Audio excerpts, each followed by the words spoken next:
Assalomu alaykum qadrli kanalimiz kuzatuvchilari, e'tiboringiz markazida o'zining eng tezkor yangiliklari bilan O'zbek MMA kanali.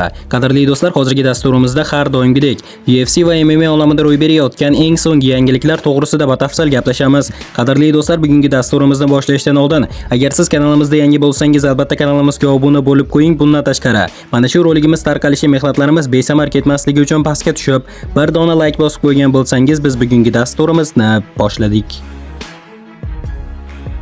Yengil vazn toifasida sobiq vaqtinchalik UFC chempionlik kamari sohibi Toni Fergyuson tez orada oktagonga qaytishini e'lon qildi. U Dillian Denisga qarshi jang o'tkazishni rejalashtirmoqda. Sayohat bu eng ko'p esda qoladigan narsa.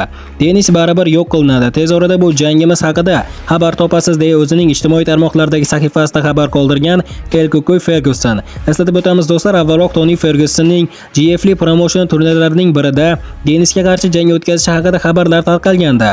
Fergyuson faoliyatining so'nggi 5 yilda hali biror marta ham g'alaba qozongani yo'q. Bu vaqt oralig'ida u ketma-ket 8 ta jangda mag'lubiyat alamini totib ko'rdi. Vazn toifasidan qat'iy nazar eng yaxshi UFC jangchisi Islam Makhachevning yarim o'rta vazn toifasi uchun rejalari ma'lum qilindi. Rossiyalik aralash yengil kurash ustasi menejeri Ali Abdulazizning xabar berishicha, Islam Makhachev yarim o'rta vaznda kamida 3 ta jang o'tkazishni rejalashtirgan. Makhachev avstraliyalik Jack Della Madalenaning kamarini tortib olgandan keyin bu chempionlik unvonini 2 bor himoya qiladi.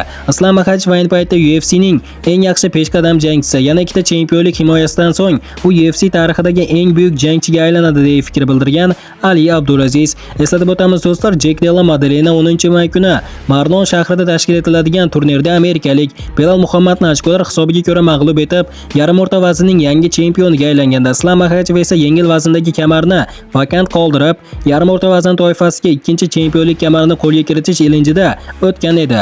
U yengil vazndagi kamarini 4 bor muvaffaqiyatli himoya qilib o'ziga xos rekord qayd etgandi. Katta ehtimol bilan Madalena Makhachev jangi oktyabr oyining boshida Birlashgan Arab Amirliklari poytaxti Abu Dhabi shahrida tashkil etiladigan UFC 321 turniri doirasida o'tkaziladi. Qadrli do'stlar, endi asosiy xabarga ham yetib keldik. O'ta yengil vazn toifasida faoliyat olib boruvchi qozog'istonlik UFC jangchisi Aso Albayev bo'lajak raqibi o'zbekistonlik Ramazon Temirov bilan jang haqida fikr bildirdi. O'zbekiston o'zimizning do'st xalq. Ramazon bilan oramizda hech qanday nizo yo'q. Uni menga UFC raqib sifatida berdi. Bizda tanlov yo'q. Raqibni o'zimiz tanlay olmaymiz. Kimni bersa shu bilan jang qilamiz. Temirov bilan shunchaki sportcha qiziqish tufayli bellashamiz. Umid qilamanki, Ramazon bilan yaxshi jang ko'rsatib beramiz. 26-iyul kuni Abu Dhabida kutamiz deya fikr bildirgan Aso Albayev. Qadrli do'stlar, albatta nima bo'lganda ham hamyurtimiz Ramazon Temirovga omad tilagan holda kommentariyaga tushib, "Olg'a O'zbekiston, olg'a Ramazon" deb yozib qo'yishni unutmang do'stlar. Qadrli do'stlar, hozirgi qisqa dasturimiz xuddi mana shu yerda o'z yakuniga yetdi. Videoni oxirigacha ko'rganlarning barchasiga kattakon rahmat. Video yoqqan bo'lsa like bosishni unutmang. Keyingi dasturlarimizda ko'rishguncha xayr, o'zingizni ehtiyot qiling. O'zbek MMA kanalimizdan uzoqlashmang. Tez orada ko'rishguncha do'stlar.